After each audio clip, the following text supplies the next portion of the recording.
उद्धव ठाकरे यांनी पत्रकार परिषदेमध्ये दादर हनुमान मंदिराचा मुद्दा उपस्थित केला होता। मंदिराला हटवण्याची नोटीस मिळाल्याने उद्धव ठाकरे हे चांगलेच आक्रमक झाल्याचे बघायला मिळाले। आज आदित्य ठाकरे या दादरच्या हनुमान मंदिरात महाआरती करणार होते। आदित्य ठाकरे यांच्या महाआरती अगोदरच मंदिराला देण्यात आलेल्या नोटीसला स्थगिती देण्यात आली आहे। हे मंदिर 80 वर्ष जुने असल्याचे सांगताना देखील उद्धव ठाकरे हे दिसले होते। मंगल प्रभात लोढा यांनी दादरच्या हनुमान मंदिरात आरती केली आहे। भाजपने ही नोटीस कुठून आणली यावरून आता राजकारण रंगताना दिसतंय। मुंबईच्या दादर येथे असलेल्या 80 वर्ष जुन्या हनुमान मंदिराला हटवण्याची नोटीस मिळाल्याने भाजपावर निशाणा साधताना उद्धव ठाकरे हे दिसले होते।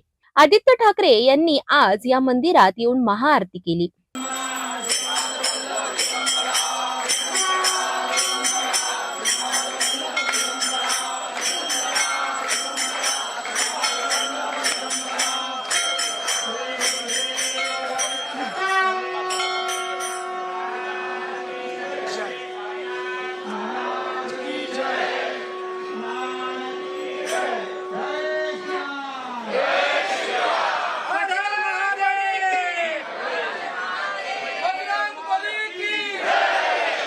मात्र आदित्य ठाकरे यांच्या आधी लोढा यांनी हनुमान मंदिरात दाखल होऊन हे मंदिर पाडले जाणार नसल्याचे देखील स्पष्ट केले।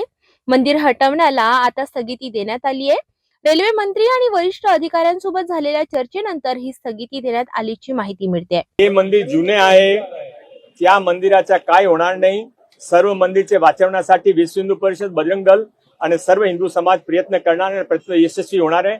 हा जे सरकार आहे, हा सरकार लोकांचे ऐकता धार्मिक आम्ही स्वतः माननीय अश्विनी वैष्णव साहेबांशी बोललो, आमचे अध्यक्ष आशिष शेलारजी बोलले, विश्व हिंदू परिषदचे लोक बोलले, त्याने ते स्टे करून आदेश दिला। स्टे ऑर्डर पण माझ्याकडे आलेला आहे।